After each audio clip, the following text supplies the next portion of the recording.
You know that feeling, right? You're on a plane, you decide to splurge on the Wi-Fi. You're filled with this sense of hope, of optimism, and then comes the slow, buffering reality. Well, let's get into why that whole experience is about to get a complete, and I mean complete, overhaul. We're talking about going from a dial-up nightmare to something you'd actually want to use. This quote just says it all, doesn't it? That moment you punch in your credit card details only to get a connection that can barely load an email. It's a frustration every traveler knows. But it's not just bad luck. There are some very real, very specific technical reasons why our internet in the sky has been so terrible for so long. So yeah, that's the big question, isn't it? And to really get why the new solution is so revolutionary, we first have to understand the problem. It all comes down to the insane challenge of beaming the internet to a metal tube that's flying at 900 kilometers an hour, miles above the Earth. Okay, so right now, there are basically two main ways airlines try to do this. The first method is trying to catch a signal from cell towers on the ground below. The second is reaching out to satellites that are way, way out there in space. And as you can probably guess, both of these methods have some pretty serious flaws. That air-to-ground method, that's what most flights over land are using. But because the plane is so high up, the signal is just pathetic. We're talking a max of about 3 megabits per second for the entire plane. It's so bad that airlines often charge a fortune for it, basically to discourage too many people from trying to use it at once. The other option, satellite, is a bit better, but it comes with its own massive problem. The whole issue really just boils down to physics. The traditional satellites that provide in-flight internet are an incredible distance away from the planes they're trying to serve. And to really understand why that's such a deal breaker, you have to appreciate just how far away we're talking. Just look at that number, 36,000 kilometers. That's the altitude of a geostationary satellite. Your internet signal has to travel from a station on the ground, all the way up there, and then all the way back down to your plane. That is a truly epic journey for a little packet of data. So, here's the kicker. Even though that satellite might have a decent amount of total bandwidth, say 70 megabits per second, that one satellite is serving multiple airplanes at the same time. All the passengers on all those different planes are all sharing that single connection. The result?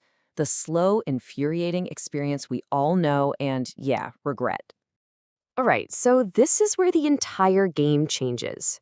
Instead of trying to patch up the old, broken system, Starlink has built an entirely new architecture from the ground up.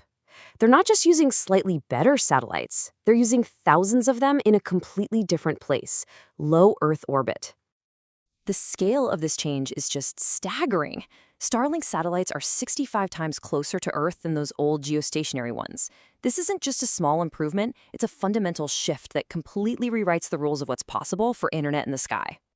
Okay, so they're closer. We get it. But why does that matter so much?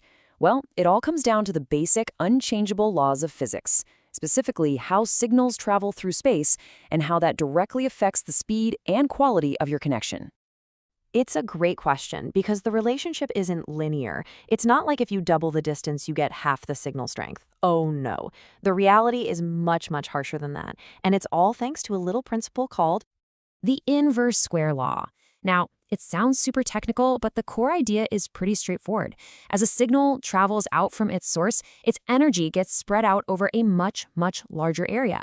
This makes the signal strength drop off exponentially, not in a nice straight line. Think about it like this. If you double your distance from a satellite, the signal strength doesn't just get cut in half. It plummets to just 1/4 of what it was. Now imagine that effect scaled up over tens of thousands of kilometers. You can see how the signal gets incredibly weak by the time it finally reaches your plane. Right. It's kind of like your Wi-Fi router at home. We all know the signal gets weaker a couple of rooms away. Now just imagine trying to connect to it after moving it several streets down the road. That is basically the challenge that traditional satellite internet has been up against all this time. I mean, the differences here are just stark, across the board. We've talked about altitude, but check out that second line, latency. Latency is the delay, the time it takes for a signal to make a round trip, and it has a massive impact on how fast your internet feels. See, when you load a web page, it's not one giant download. Your device is constantly asking for tiny little packets of data, images, text, ads, and for each packet, it has to wait for a reply, an acknowledgement, before it can ask for the next one. With high latency, all those little gaps of waiting time add up, and they make everything feel incredibly sluggish, even if the raw bandwidth is technically okay. And the difference is just night and day. We're not talking about a small improvement here. We're going from a delay of over 250 milliseconds down to around 20. That huge reduction in wait time is what makes a connection feel truly instant, truly responsive. But here's where this gets really fascinating. This whole revolution isn't just about letting you stream movies or play video games. This technology has some profound implications for the efficiency of the airline itself and, even more importantly, for the future of flight safety. Just take the antenna, for instance. The current ones are these big, bulky humps you see on top of the plane. They have to physically move to track satellites. This creates aerodynamic drag, which burns extra fuel and costs an airline millions of dollars a year. Starlink's antenna is totally flat. It's a phased array panel with no moving parts. It's way more efficient, more precise, and it saves a ton of money on fuel. And that brings us to a much more serious topic. The heartbreaking mystery of a flight like MH370 is directly tied to our inability to track and communicate with planes in real time when they're over remote areas. This is where a high-bandwidth, totally reliable internet connection can change everything. Instead of just storing flight data on a physical black box, planes could actually stream critical vehicle data, even video feeds, back to the ground in real time. If an incident happens, investigators would have the data instantly. It could help solve mysteries that were previously unsolvable. And the best part is, this isn't some far-off sci-fi concept.